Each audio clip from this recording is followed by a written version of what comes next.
പ്രധാനമന്ത്രി നരേന്ദ്രമോദി ഇസ്രയേലിലേക്ക് തിരിക്കുമ്പോൾ ഇങ്ങ് പാകിസ്ഥാന്റെ നെഞ്ചെടുപ്പ് വല്ലാതെ കൂടുകയാണ്.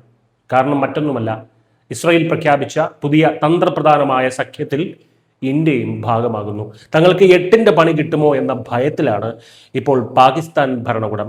ഇസ്രയേൽ പ്രധാനമന്ത്രി ബെഞ്ചമിൻ നെതന്യാഹു രൂപീകരിക്കുന്ന പുതിയ ഹെക്സഗൺ ഓഫ് അലയൻസ് അഥവാ ആറംഗ സഖ്യത്തിനെതിരെ പാക് സെനറ്റ് ഐക്യകണ്ഠേന പ്രമേയം പാസാക്കിയിരിക്കുകയാണ്.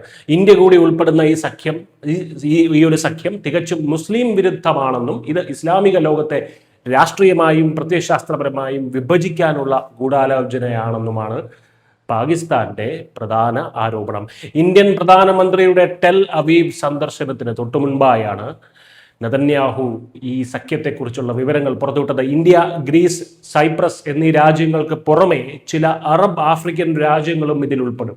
ഇറാൻ നേതൃത്വം നൽകുന്ന ഷിയ അച്ചുതണ്ടിനെയും ഐസിസുമായി ബന്ധപ്പെട്ട സുന്നി തീവ്രവാദ ഗ്രൂപ്പുകളെയും ഒരേ സമയം പ്രതിരോധിക്കുക എന്നതാണ് ഈ സഖ്യത്തിന്റെ ലക്ഷ്യം.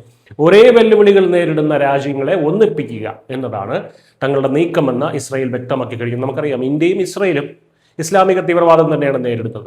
പശ്ചിമേഷ്യയിൽ ഇന്ത്യയുടെ സ്വാധീനം വർദ്ധിക്കുന്നതും ഇസ്രയേലുമായുള്ള ഇന്ത്യയുടെ പ്രതിരോധ നയതന്ത്ര ബന്ധം കൂടുതൽ ശക്തമാകുന്നതുമാണ് പാകിസ്ഥാനെ ശരിക്കും അസ്വസ്ഥമാക്കുന്നത്.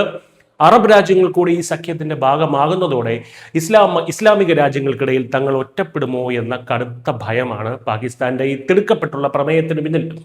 ചുരുക്കത്തിൽ, ഇസ്രയേലും ഇന്ത്യയും ലോകവേദിയിൽ കൈകോർക്കുമ്പോൾ പാകിസ്ഥാന്റെ ഉറക്കം കെടുകയാണ്. ഈ പുതിയ സഖ്യം പശ്ചിമേഷ്യൻ രാഷ്ട്രീയത്തിലും ഇന്ത്യ പാക് ബന്ധത്തിലും എന്ത് മാറ്റങ്ങളാണ് കൊണ്ടുവരിക എന്ന് വരും ദിവസങ്ങളിൽ കണ്ടറിയാം. News desk India.